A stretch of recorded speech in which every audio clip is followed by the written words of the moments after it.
शिव गुरु के चरणों पर प्रणाम करती हूँ। मैया पार्वती के चरणों पर प्रणाम करती हूँ, मेरा प्रणाम स्वीकार हो।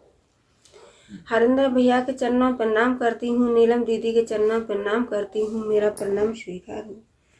सभी देवी देवताओं के चरणों में कोटि कोटि प्रणाम करती हूँ, कोटि कोटि नमन करती हूँ, मेरा प्रणाम स्वीकार हो। सभी गुरु बहन गुरु भाइयों को प्रणाम करती हूँ, मेरा प्रणाम स्वीकार हो।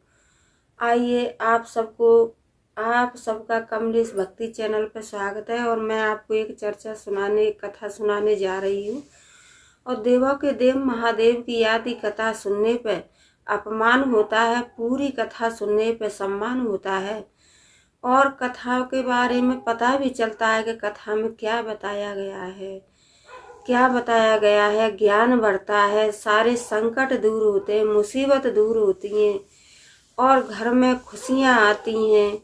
मेरे वीडियो को लाइक शेयर कमेंट में हर हर भोले जरूर लिखना, गुरु बहन गुरु भाई सभी भक्तों, और कमेंट करके मुझे बताना कि आपकी वीडियो कैसी लगी है, मेरी वीडियो आपको कैसी लगी है। और आप नए हो तो मेरे चैनल को सब्सक्राइब कीजिए। मैं आपको एक चर्चा सुनाने जा रही हूँ। चर्चा बहुत सुंदर है। एक गांव था, तो उस गांव में एक किसान रहते थे। तो किसान के घर पर कोई भी चीज का कमी नहीं था। एक बेटा था और दोनों पति पत्नी थे। तो उनकी बीवी थी किसान की पत्नी, वो बहुत भगवान शंकर भगवान की परम प्रिय भक्त थी और उनके पास कोई चीज का कमी नहीं था। अन्न धन गाड़ी घोड़ा हर चीज की उनके पास सुविधा थी, कोई चीज का कमी नहीं था। तो एक बेटा था, वो समय चलता रहा।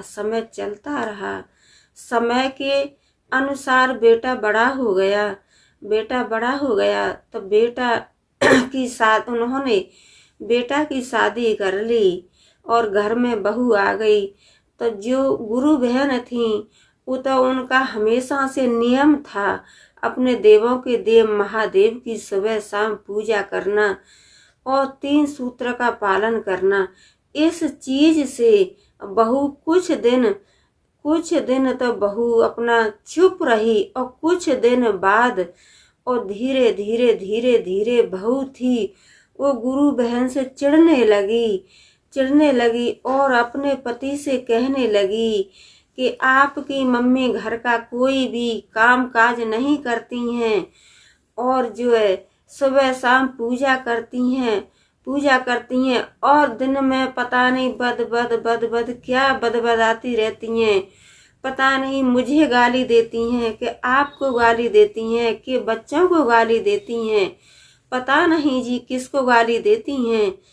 तो वो जो उनका बेटा था वो कहने लगा कि माँ आप किसको गाली देती हो, मुझे देती हो या मेरी बीवी को देती हो या मेरे बच्चों को देती हो।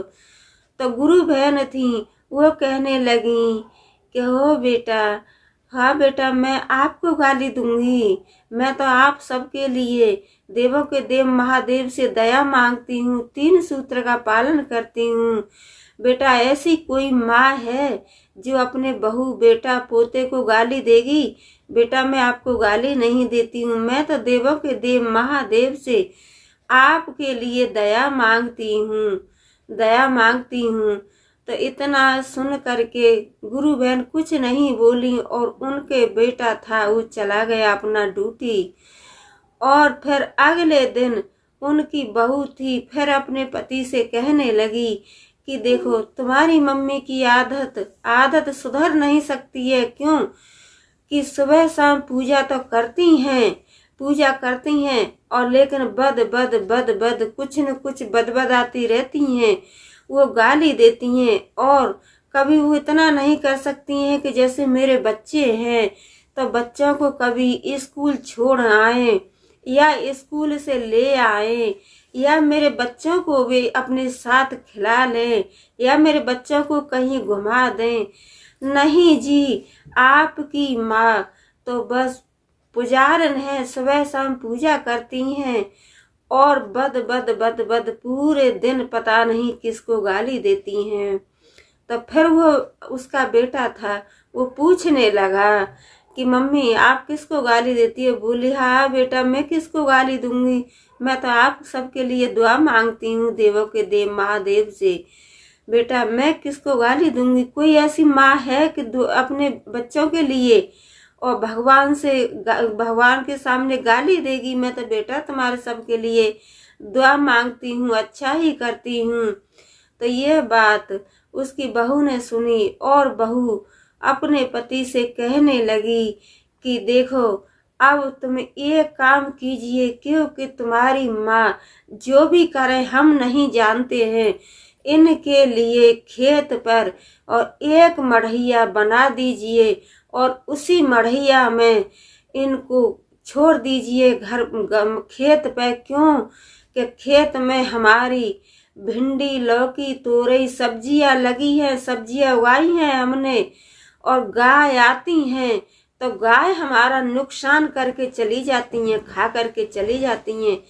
इसीलिए अपनी माँ को, मम्मी को वहीं पर छोड़ दो। क्यों कि हमारी खेत की भी रखवाली करेंगी, गाय भैंसों की भी रखवाली करेंगी, और अपना जो भी है पूजा पाठ, गाली धाली, जो भी कुछ भी इनको करना होगा अपने उधर ही करेंगी।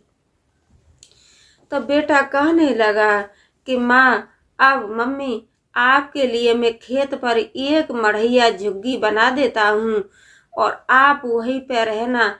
और खेती में भी नुकसान होता है, गाय आती हैं, जंगली गाय आती हैं, वो खेत में नुकसान कर जाती हैं। तो आप गायों की भी देखभाल करना और खेत पे ही रहना, और वहीं पर जो भी तुम्हें पूजा अर्चना करना है या किसी को गाली देनी है तो अपना वहीं रहना। तो माँ थी वो बोली ठीक है बेटा, जैसी आपकी मर्जी, जैसे आप करना चाहते हो मैं उसी में खुश हूँ, और मेरे साथ तो मेरे देवों के देव महादेव हैं। तो वो गई खेत पे मढ़ैया डाल दी। तो उसने क्या किया कि वहीं पर और एक मिट्टी का शिवलिंग बना लिया और वहीं पूजा अर्चना करने लगी। और गुरु बहन गुरु भाई कहते हैं ना कि इंसान सोचो तो देव है और न सोचो तो पत्थर तो है ही है।